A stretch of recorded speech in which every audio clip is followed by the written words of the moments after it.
Donc revenons un peu sur le souci qu'a Red Bull avec le départ de Honda. La reprise du programme Honda F1 est la solution préférée. Helmut Marko expose toutefois des conditions pour que ça arrive.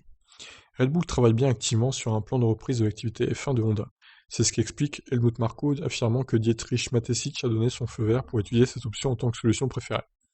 Rien ne garantit cependant que cela pourra se faire, mais voir Red Bull motoriste en F1 est désormais une possibilité qui avait jusque-là été écartée.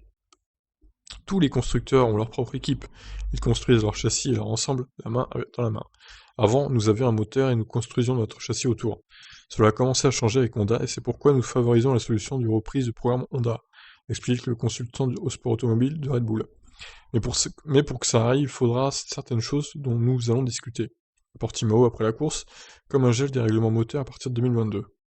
Il n'est pas du tout certain que Renault, Mercedes et encore moins Ferrari acceptent cette proposition de Red Bull, même si certains constructeurs ont aussi plaidé pour une grande maîtrise des coûts côté moteur.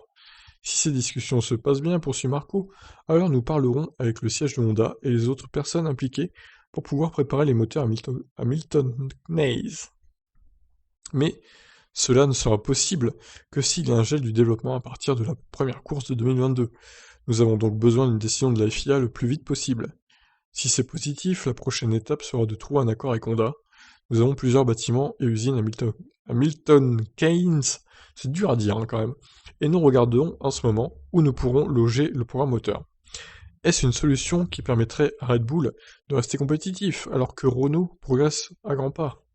Oui, nous le pensons. Pour le moment, la différence maximum entre les moteurs est de 15 à 20 chevaux, à part pour Ferrari qui est un peu plus loin, mais je m'attends à ce qu'il rattrape cela rapidement. Il y a aussi des discussions pour ajuster les performances moteurs entre les constructeurs grâce au débit d'essence ou d'autres paramètres. Pour l'instant, nous sommes sur la bonne voie. Helmut Marko est conscient que la solution trouvée risque d'avoir un impact sur la relation avec Max Verstappen. Déjà, vous ne pouvez pas vous battre pour le titre avec juste un seul pilote, c'est clair. Petit tacle avec Albon du coup, par rapport à Albon, la compétitivité de notre duo est importante. Mais nous voulons et nous avons besoin d'un moteur compétitif. Max veut ça aussi, mais il n'y a pas de clause qui dit explicitement que si ce n'est pas un moteur Honda, il peut partir. Heureusement que nous l'avons en ce moment. Il est plus en forme que jamais, il est le seul qui peut battre Mercedes sous pression. Dans la même voiture, je pense qu'il battrait Lewis. Son père a tout fait pour que Max en soit là. Les gens disent que je suis dur, mais croyez-moi, ce que Max a traversé était tout sauf facile. Mais son succès actuel prouve qu'ils ont eu raison. Alors, est-ce qu'il battrait Hamilton à voiture égale? Ça reste un débat assez énorme. On ne sait pas vraiment le niveau de la Red Bull au final. Est-ce que vraiment Verstappen a la même voiture que Albon, exactement la même, avec les mêmes évolutions? Est-ce que la Red Bull n'est pas taillée aussi pour Verstappen?